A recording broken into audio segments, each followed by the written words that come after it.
Dobro jutro iz kupatila.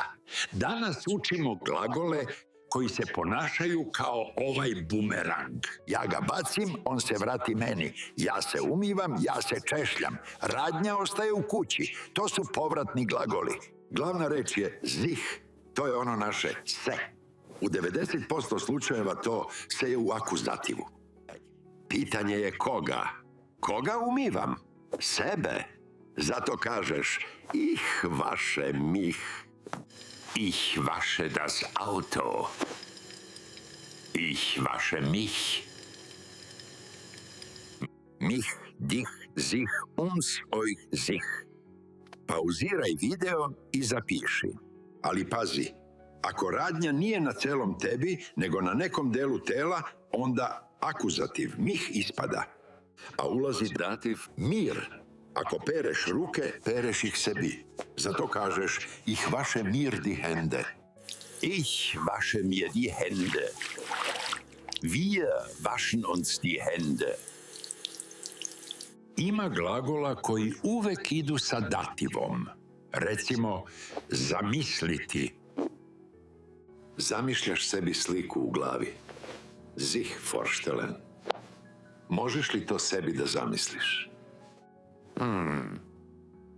Kannst du dir das vorstellen? Evo kako dativ radi u shoppingu. Ich suche mir eine neue Hose.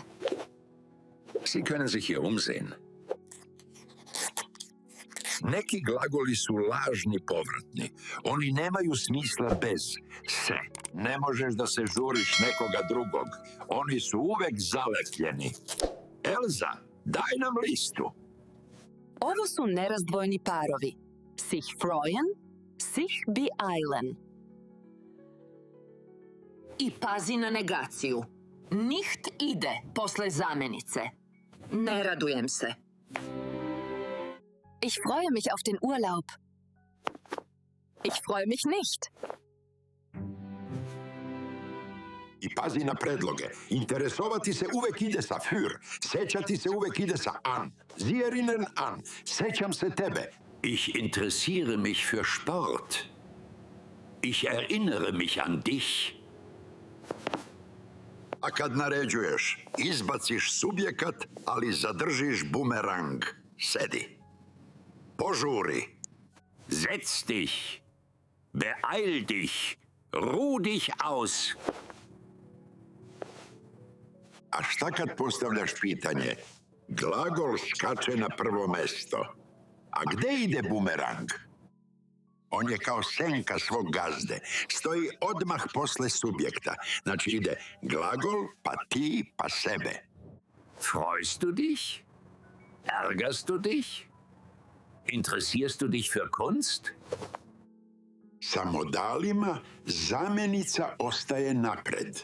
Ne kažeš odmoriti se ja moram. Kažeš ja moram sebe odmoriti. Ich muss mich heute ausruhen.